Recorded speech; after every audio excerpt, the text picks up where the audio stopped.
आज 22 फेब्रुवारी गुरुवार.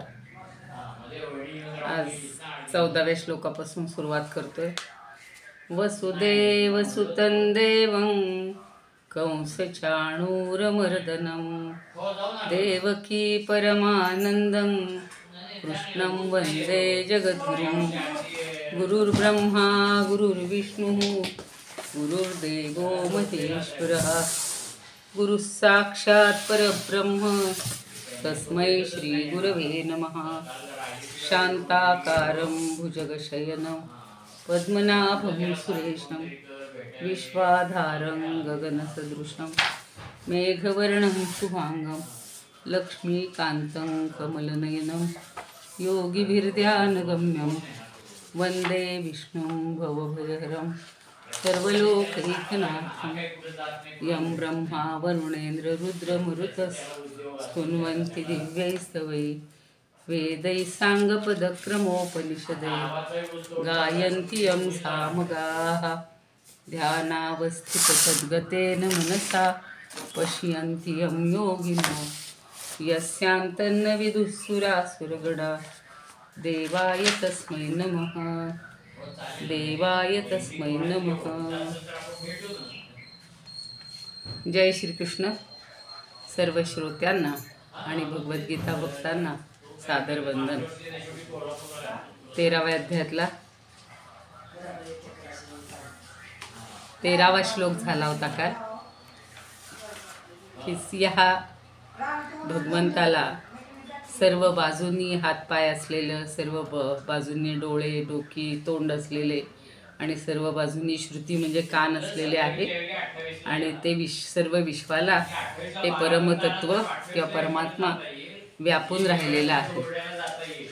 आता 14व्या श्लोकात काय म्हणतात भगवंत बघूया आपण. सर्वेंद्रिय गुणाभासं सर्वेंद्रिय विवर्जितं असक्तं सर्वभृच्चैव निर्गुणं गुणभोक्तृच. आता पहिला जो आहे तो समासच आहे. पूर्ण एकच शब्द आहे. सर्वेंद्रिय गुणाभासम म्हणजे सर्व इंद्रियांच्या विषयांना जाणवणारे किंवा जाणणारे. आणि सर्वेंद्रिय विवर्जितम आणि सर्व इंद्रियांनी रहित आहे. म्हणजे सगळ्या इंद्रियांच्या विषयांना जाणणारं तर आहे पण सगळ्या इंद्रियांनी रहित आहे. तो त्याला निर्गुण निराकार आहे म्हटलेले की नाही. च पुढे सर्वभृत च एव असं संधी आहे. असक्तम सर्वभृत च एव. असक्तम म्हणजे आसक्तीरहित. आणि सर्वभृत म्हणजे सर्वांचं किंवा सर्व भूतांचं. भृत म्हणजे धारण करणारा, धारण पोषण करणारे. शिवाय निर्गुणम जे निर्गुण आहे, गुणरहित आहे. आणि गुणभोक्तृच, गुणभोक्तृ म्हणजे गुणांचा उपभोग घेणारे आहे. म्हणजे हे तत्व कसं आहे तर इंद्रियांच्या विषयांना जाणणारं आहे परंतु सर्व इंद्रियांनी रहित आहे. असक्त म्हणजे आसक्ती रहित आहे. आणि गुणभोक्तृच म्हणजे सगळ्या गुणांचा उपभोग घेणारा आहे. आणि सर्व भृत म्हणजे सर्वांचं भरण पोषण करणारे असं आहे. म्हणजे याची सगळी विशेषणं सांगितलेली आहेत. 13 मध्ये सांगितले की सर्वतः पाणीपादंत म्हणजे सर्व बाजूने सगळी त्याला अवयव आहेत सगळे. पण खरं म्हणजे ते निर्गुण निराकार आहे. विश्वरूपात साकार झाल्यामुळं त्यांनी सगळ्या सर्व बाजूनी मुख वगैरे असणारं असं वर्णन केलेलं होतं. आता याच्यावरच्या ओव्या बघूया. हे समश्लोकी बघूया. असूनी इंद्रियातीत त्यांचे व्यापार भासवी न स्पर्शताधरी सर्व गुणभोगुनी निर्गुण. असूनी इंद्रियातीत त्यांचे व्यापार भासवी न स्पर्शताधरी सर्व गुणभोगुनी निर्गुण.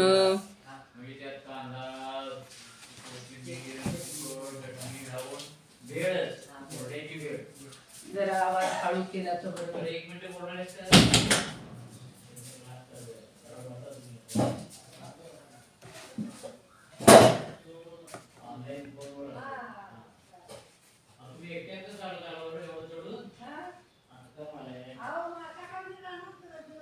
इंद्रिये ज्या सत्ते विषयास घेती, किंवा ओळखती खोटे चांग. विषय इंद्रिये भासक झाले जे, परिणा वीरजे जया माझी. जीविती क्री किंवा रे गुणभोगा या भोगा ठाई, दीपवत पाही साक्षी सदा. जे काराया ऐसे निर्गुण म्हणावे, तुक्याने जाणावे सर्वाधार. जे सर्वांचा आधार आहे अशाला तुक्यानं म्हणजे तुकारामांनी जाणावं असं ते स्वतःसाठी म्हणतात. आता पुढची जे काही समश्लोकी आहेत ते बघूया. आठल्य म्हणतात, इंद्रियहीन तरीही करीते, जे विषय इंद्रियाभास.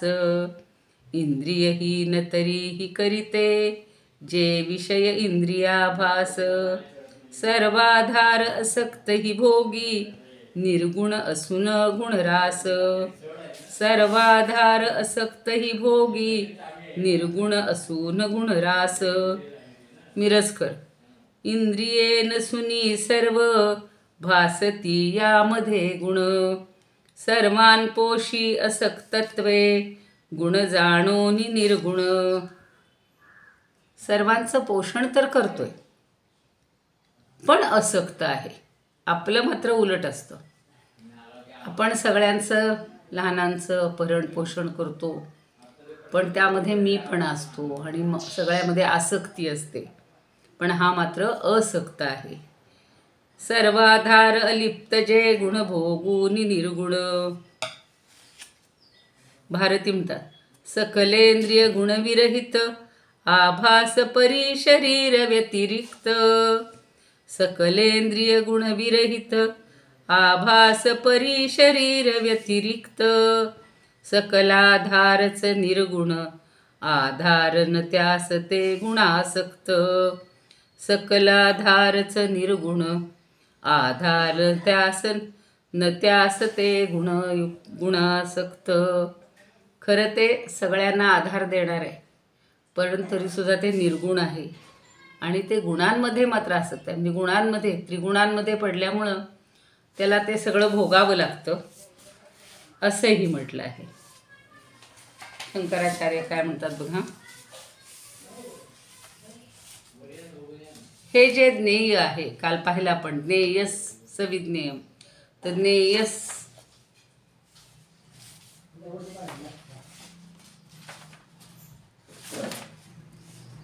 ज्ञेयं यत्तत् प्रवक्ष्यामि यज्ञात्वामृतमश्नुते, असा 12वा श्लोक पाहिला होता आपण. तर त्या ज्ञेयबद्दल पुन्हा सांगतायत की हे ज्ञेय सर्व इंद्रियांच्या गुणानं प्रतीत होणारं आहे.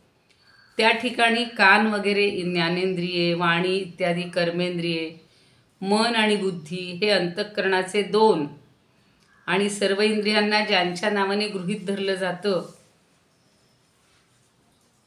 त्यांच्या नावानं गृहीत धरलं जातं. कारण अंतःकरणसुद्धा अन्य इंद्रियांप्रमाणेच ज्ञेयाची उपाधीच आहे.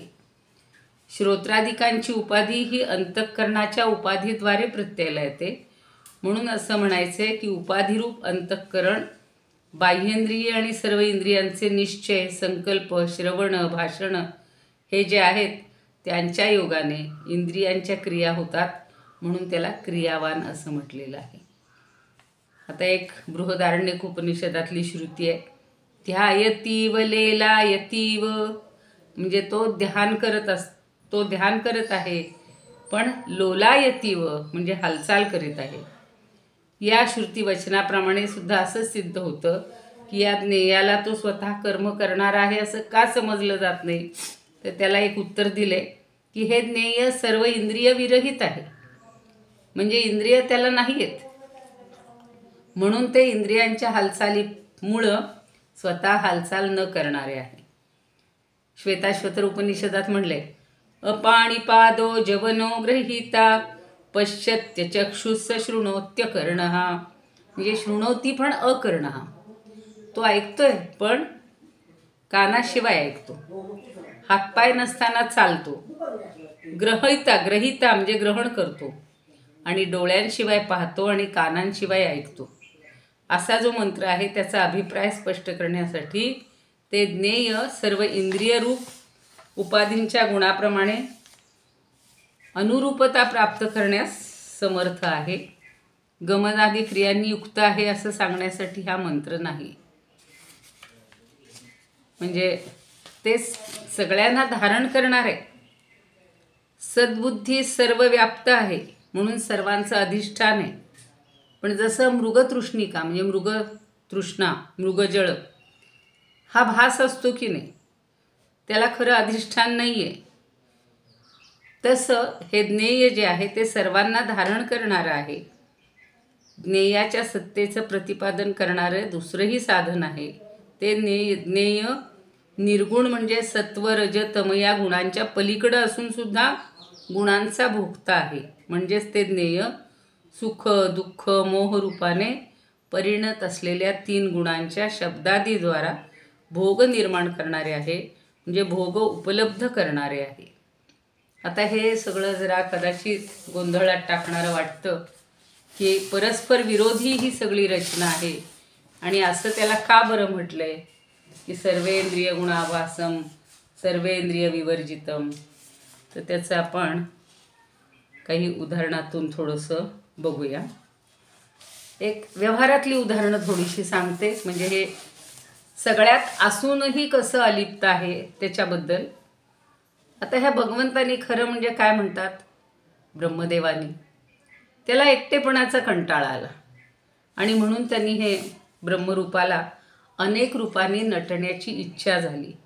आणि मग त्यांनी केवळ सृष्टीचा उपभोग आपणच घ्यावा असं वाटलं म्हणून फुलासाठी फुलपाखरू निर्माण केलं. तो फुलपाखरू झाला. फळांसाठी पक्षी झाला. हिरव्यागार गवतासाठी गाय हरिण असे प्राणी झाला. शरीर धारण केलं, त्याला इंद्रिय उत्पन्न झाली. मग सगळे कान नाक डोळे मुख वगैरे ही सगळी पंचज्ञानेंद्रियाच्या साह्याने ते सृष्टीचा उपभोग घ्यायला लागलं. आता विजेचा दिवा जेव्हा तयार झाला तेव्हा विजेचा पंखा तयार झाला. पण त्यातून विजेचा प्रवाह गेल्याशिवाय प्रकाश किंवा गती थोडीच निर्माण होणार आहे. म्हणजे मूळ काय आहे, त्यातली वीज आहे. दिसायला आपल्याला पंखा दिसतो, दिवा दिसतो, वेगवेगळी उपकरणं दिसतात. म्हणजे साधनं जरी तयार झाली तरी त्या साधनातून शक्तीचा संचार व्हावा लागतो. तसंच वीज आहे. पण विजेचा दिवाच नाही तर प्रकाश कसा मिळणार. आता आमच्या इथे सुद्धा वर बल्ब होता, तो काढून टाकला आहे. म्हणजे त्याचा प्रकाश पडणार आहे का, नाही. ट्यूबलाईट आहे, तिचा प्रकाश पडतो. म्हणजे जे साधन असेल त्याचा उपयोग होतो, पण मूळ जे आहे वीज ती तिथं सगळीकडे फिरवलेली असते. तसं ब्रह्माला उपभोग घेण्यासाठी इंद्रिय नाहीत, ते निराकार आहे. त्याला इंद्रिय कशी असणार. म्हणून त्यानं इंद्रिय धारण केली आणि त्यामधून स्वतःची शक्ती त्या विजेप्रमाणे प्रवाहित करून त्यांना चैतन्ययुक्त केलं, त्यांना चैतन्यपूर्ण केलं आणि उपभोगाची क्षमता त्यांच्या ठिकाणी निर्माण केली. हे उदाहरण आपल्या डोक्यात बसेल. तसंच अजूनही असा विचार असतो की पंख्याचा वारा बघा, आता पंखा फिरतो पण त्याचा वारा पंख्यासाठी असतो का, हो नाही. विजेचा दिवा त्याचा प्रकाश तो स्वतःसाठी असतो का, नाही. म्हणजे इंद्रियांकडून भोगले जाणारे जे उपभोग आहेत ते इंद्रियांसाठी नसतात, कारण ती इंद्रिय जड आहेत. दिव्याचा प्रकाश घेणारा, पंख्याचा वारा घेणारा हा कोणी तिसराच असतो, आपण असतो बाकी सगळे. तसे इंद्रियांकडून स्वीकारलेल्या विषयांचं सेवन करून त्यांचा उपभोग घेणारे, त्यांचा आनंद घेणारे हे ब्रह्म आहे. असं अनेक रूपांनी उत्पन्न होऊन ब्रह्म जगाला व्यापतं. तसेच ते अनेक इंद्रियांच्या साह्याने या सृष्टीचा उपभोगही घेतं. जरी त्याला कोणतंही इंद्रिय नाही तरीही त्यापुढे भगवंत ब्रह्माच्या एका विशिष्ट गुणाचे प्रकाशन करतात. ब्रह्म असक्त आहे, म्हणजे असक्त असते. वीज सर्व साधनातून फिरते तरीही ती वीज त्या साधनात अडकून पडत नाही. तसं ब्रह्म या सगळ्या सृष्टीमध्ये जरी असलं तरी ते त्यात अडकून पडत नाही. त्या सृष्टीला जाणण्या येण्याला कोणीही अडथळा करू शकत नाही. ती जी वीज आहे ती मुक्त असते, ती सगळीकडे संचार करते. ती प्रकाशाशी निगडीत नसते, पंख्याच्या गतीत रमलेली नसते. तिनंच उत्पन्न केलेल्या सुखद थंडगार वातावरणात ती सुखावत नाही किंवा उबदार पाण्यातही तिला खेळावंसं वाटत नाही. आपण आता हीटर लावतो, त्याच्यातून उष्णता हवी तेव्हा उष्णता, थंडावा हवा तेव्हा थंडावा, पण ती शक्ती अलिप्त असते. ती त्याचा उपभोग घेते का? नाही. तसा बारकाईनं विचार केला तर विजेला कोणत्या साधनातून फिरतं हेही माहिती नसतं. तिला माहिती आहे का मी आता पंख्यात आहे, मी आता प्रकाशात दिव्यात आहे. म्हणजे तिच्या शक्तीमुळं दिवा प्रकाशित होतो, पंखा फिरतो, पाणी गरम होतं, हवा थंड होते. कारण शेवटी शक्ती ही उपभोगाच्या आणि जाणण्याच्या बाबतीत जडच असते, ती अलिप्त असते. त्याचा भोगता हा तिसराच असतो, त्याचा उपभोग घेणारा तिसराच असतो. तसं ब्रह्मरूपाने ज्या शक्तीचा प्रवाह इंद्रियांमध्ये प्रवाहित करून त्यांना चैतन्यरूप केले, ती शक्तीसुद्धा अशी जडच असते. तेव्हा त्याचा जो जाणकार आहे, मन बुद्धी अहंकार यांच्याद्वारे त्यांचं ज्ञान जीवाला, जीवरूपी ब्रह्माला होऊन ते त्याचा आनंद घेते. त्यामुळं प्रत्यक्षात इंद्रिय आणि ब्रह्म यांच्यात तसा काहीच संबंध नसतो. सृष्टीचं स्वरूप हे नामरूपात्मक आहे आणि त्याचे प्रकाशक अस्ति भाती प्रियत्व रूपाने ब्रह्म आहे. ब्रह्माचे अस्तित्व स्वरूपच या जगाला धारण करून आहे. जसा मातीचा चिकटपणा हा गुणच घटाच्या धारणेला कारणीभूत असतो. लाडवातली साखर रव्याच्या कणांना एकत्रित करते, तो जो पाक असतो तो. पण या सृष्टीतील विविध आकारांना, त्यांच्या अस्तित्वाला, त्यांच्या टिकून राहण्याला ब्रह्माची अस्ति ही शक्ती कारणीभूत होते. आणि म्हणूनच सर्व जगाची धारणा ब्रह्मरूपानेच केली आहे. तरी ब्रह्म या सृष्टीपासून अलिप्त असतं. आता लाडवामध्ये रव्याचं आणि साखरेचं मिश्रण असतं. रव्याचं आणि साखरेचे अस्तित्व सूक्ष्मपणानं वेगळेच असतं. साखरेच्या सूक्ष्म कणांनी रव्याच्या कणांना धरून ठेवलेलं असतं. लाडवाला आकार आलेला असतो. पण लाडू फोडून जर तो पाण्यात टाकला, पाण्यात धुतला, तर साखर निघून जाईल आणि मग उरलेल्या रव्याचा लाडू बनवता येत नाही. म्हणजे साखर ही रव्याबरोबर लाडवात असूनही अलिप्त असते, हे सिद्ध होतं. त्याप्रमाणे मातीचा चिकटपणा गेल्यावर त्या मातीपासून घटादी भांडी तयार होऊ शकत नाहीत. म्हणजेच मातीचा चिकटपणा हा मातीहून वेगळा असतो. तसं जगाला धारण करूनही ब्रह्म हे सृष्टीपासून वेगळे असते. सर्वेंद्रिय गुणाभासम, नुसता तो गुणांचा आभास आहे. सृष्टीची उत्पत्ती त्रिगुणापासून आहे, सत्व रज आणि तम. पण या 3 गुणांशिवाय एकाही सृष्ट पदार्थाची ते धारणा करू शकत नाही. गुणांचा प्रभाव कमी जास्त असू शकेल, पण गुण नाहीतच असं कुठंच होत नाही. भगवंतांनी दुसऱ्या अध्यायात पण सांगितलं होतं का, ना असतो विद्यते भावो ना भावो विद्यते सतः. म्हणजे अभावही असत नाही आणि त्याचं अस्तित्वही असत नाही. म्हणजे ते पूर्वी नव्हतं असंही नाही आहे आणि ते उत्पन्न होत नाही असंही नाही, नाशही पावत नाही. असं हे सगळं त्रिगुण म्हणजे हे ब्रह्म परमात्मा त्रिगुणात्मक सृष्टीचा उपभोग घेत आहे. आणि ज्ञानदेवांनी ब्रह्मरूपाच्या अलिप्ततेचं खूप वर्णन केलेलं आहे. पण आत्ता आपण त्याचा फार अभ्यास नको करायला, की थोडके 2-3 उदाहरणं सांगते. उदको हुनी उदकी, रसू जैसा अवलोकी, दीपपणे दीपकी तेज जैसे. दिव्यातलं जे तेज आहे ते आणि दीप एकच असतो ना. कर्पूरत्वे कापुरी, सौरभ्यासे जयापरी, शरीर होऊनी शरीरी, कर्म जेवी. जेवी म्हणजे ज्याप्रमाणे. म्हणजे उदक होऊन उदकातच असतो, रस हा रसातच असतो. कापुरामध्ये सुगंध असतो, तो वेगळा करता येतो का? नाही. पैगा ओघूची वाकुडा, ओघ म्हणजे पाण्याचा ओघ. परी पाणी उजू सुहाडा, वन्ही आला लोखंडा लोह नवेची. लोखंड जेव्हा तापवतो तेव्हा तो वन्ही त्यात येतो, पण ते लोह नसतं. घटाकारे वेटाळे, तेथ न बगे मे वाटोळे, मठी तरी चौफाळे आये दिसे. आता नेहमी घटाकाश आणि मठाकाशचं उदाहरण दिलं जातं. आकारानुसार आकाश दिसतं. घटाचा आकार गोलाकार असतो, त्याच्यात आकाश गोलाकार दिसतं.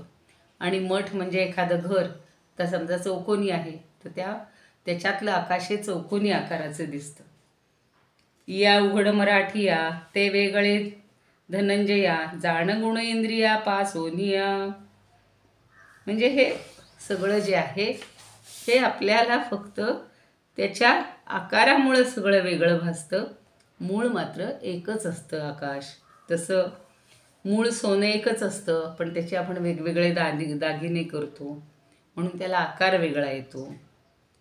तर एकूण साध्या सरळ बाळबोध भाषेत सांगायचं झालं तर ब्रह्मवस्तू हे गुण आणि इंद्रिय यापासून वेगळं आहे. नामरूपाचा संबंध, जाती क्रियादिक भेद हे सगळं त्या आकाराला आहेत, ब्रह्मवस्तूला मुळीच नाही. एखादा म्हणाल ब्रह्म पण गोल आहे, ब्रह्म पण आडवा आहे, नाही. ते निर्गुण आहे, निराकार आहे, फक्त त्याचं भोक्तृत्व त्याच्याकडं असतं, असं सगळं सांगितलेलं आहे. आता पुढचा श्लोक घेऊया. बहिरंतश्च भूतानां अचरञ्चरमेव च सूक्ष्मत्वात् तद्विज्ञेयं दूरस्थंचान्तिके च तत्. आता काय म्हणतात, छोटासा संधी आहे. बहिही अंतहा च. बहिही म्हणजे बाहेर आणि अंतहा म्हणजे आतल्या बाजूला. बाहेर आणि आत पूर्ण व्यापून आहे. च म्हणजे आणि. कुणाच्या? भूतानां, सर्व चराचर प्राण्यांच्या आत आणि बाहेर ते व्यापून आहे. म्हणून म्हणलेलं आहे अचरम चरमेव च, चरम एव च. आणि सूक्ष्मत्वात ते अत्यंत सूक्ष्म आहे. तत् अविज्ञेयम, तिथला छोटासा संधी आहे. सूक्ष्मत्वात तत् अविज्ञेयम, ते अत्यंत सूक्ष्म असल्यामुळं काय आहे, अविज्ञेय आहे. अविज्ञेय म्हणजे जाणता येत नाही. विज्ञेय म्हणजे जाणता येणार आणि अविज्ञेय म्हणजे जाणता येणार नाही. आणि कारण आणि पुढं कसं म्हणले, दूरस्थम, आणि ते दूर राहणारं आहे. दूर सुद्धा च अंतिके च, आणि अगदी जवळ पण आहे. चतत म्हणजे ते कसं आहे, आपल्यापासून दूर पण आहे आणि आपल्यापासून अगदी जवळ पण आहे. असं का म्हटलं हो, तर बघा, आत्मतत्व हे आपल्या प्रत्येकाच्या चराचरामध्ये व्यापून आहे म्हणून ते जवळ आहे, पण ते दिसत नाही, कुठाय कळत नाही म्हणून ते आपल्यापासून दूर आहे. म्हणून सगळी भक्तिगीतं भावगीतं किती आहेत बघा. कुठे शोधिसी रामेश्वरन, कुठे शोधिसी काशी, हृदयातील भगवंत राहिला हृदयातून उपाशी. किंवा दुसरं गाणं आपण नेहमी म्हणतो, शोधिसी मानवा राऊळी मंदिरी, नांदतो देव हा आपुल्या अंतरी. शोधिसी, तो आतच आहे म्हणजे किती जवळ आहे, पण आपल्याला दिसत नाही म्हणून तो दूर आहे. तसं हे परमात्म तत्व, हे ज्ञेय जाणून घेण्याची एकच गोष्ट आहे, ती अशी आहे. सगळं त्याचं वर्णन करतायत भगवंत.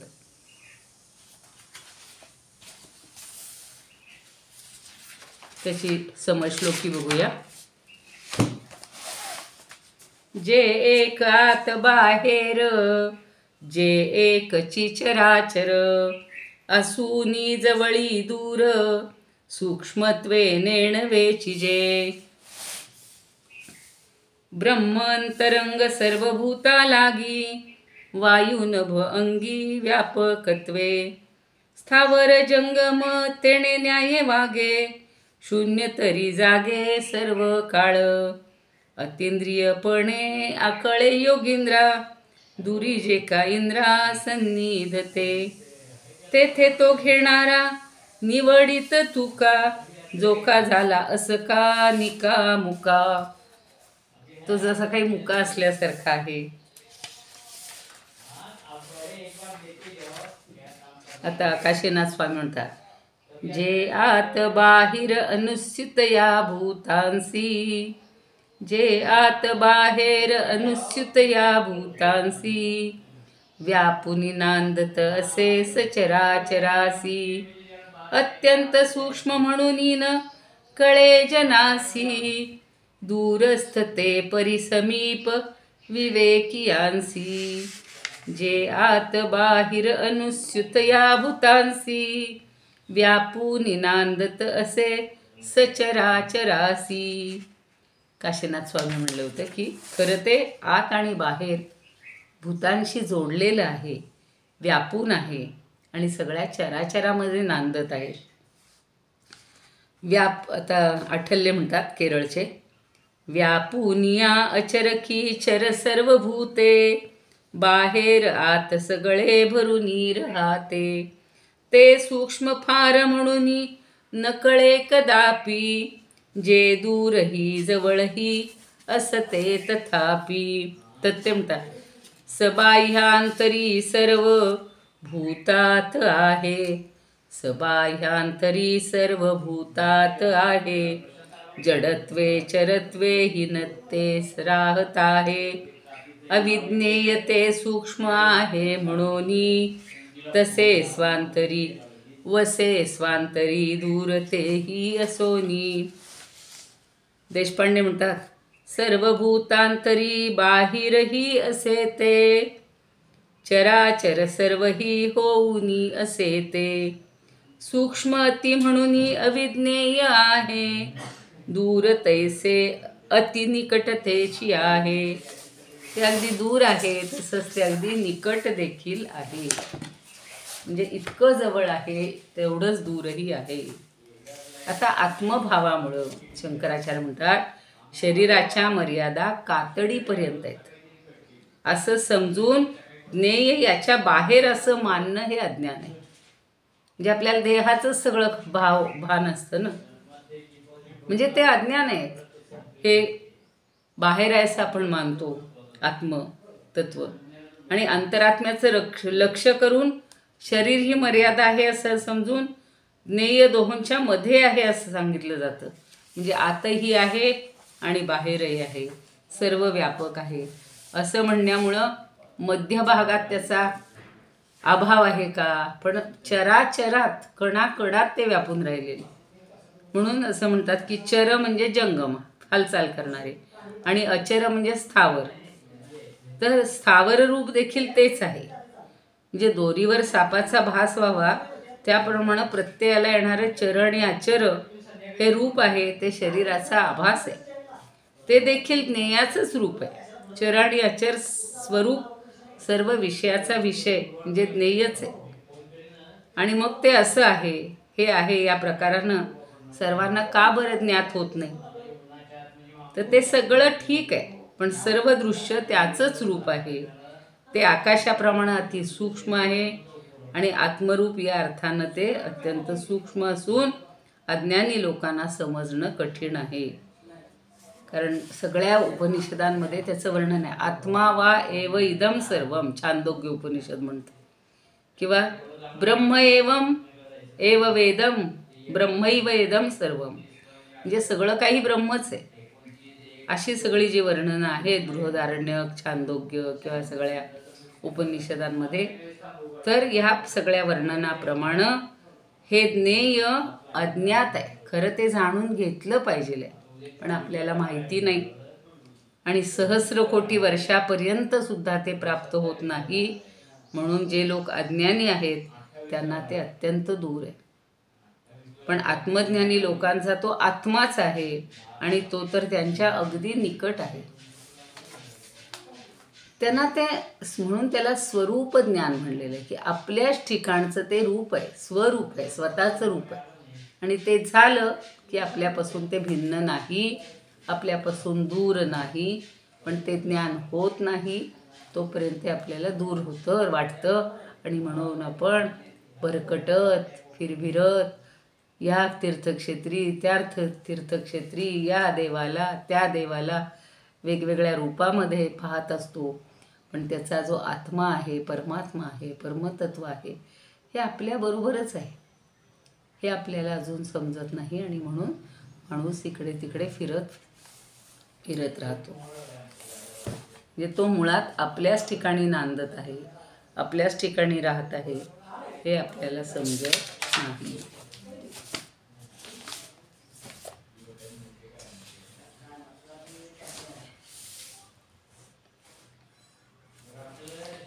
काल जसं सांगितलं होतं, जसं एखाद्या व्यक्तीची किंवा कोणाची जर आपल्याला माहिती हवी असेल, शोध घ्यायचा असेल, तर आपण त्याचं सगळी माहिती घेतो.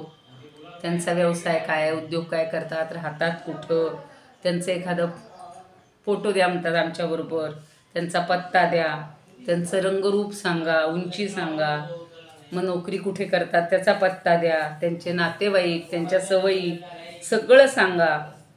एक ना अनेक, पण परब्रह्म या सर्वांच्या पलीकडे आहे. त्याचा असा काही पत्ता देता येणार नाही, त्याचं छायाचित्र देता येणार नाही, त्याचं ठिकाणं सांगता येत नाही, त्याच्या आवडीनिवडी सांगता येणार नाही, पण ते सर्वत्र आहे एवढंच. म्हणून अत्र तत्र सर्वत्र. त्या मुलांना संस्कृत शिकवताना आम्ही सांगत होतो, काय सांगत होतो? अत्र गणेश मंदिरम, तत्र महादेव मंदिरम. मंदिर तिथं आहे, पण भगवान किंवा ईश्वर हा कुत्र असती? ईश्वर हा अत्र तत्र सर्वत्र असती. म्हणजे तिथं मंदिर आहे म्हणून तिथं आहे, इथं मंदिर आहे म्हणून इथं आहे, आणि बाकीच्या भागात देव नाही असं म्हणू शकतो का आपण? सर्वत्र आहे, कणाकणात भरलेलं आहे. एवढं फक्त आपण लक्षात ठेवायचं. आता अविभक्तंच भूतेषु 16वा श्लोक बघा. अविभक्तंच भूतेषु विभक्तमिव च स्थितं भूतभर्तृच तज्ज्ञेयं ग्रसिष्णु प्रभविष्णुच.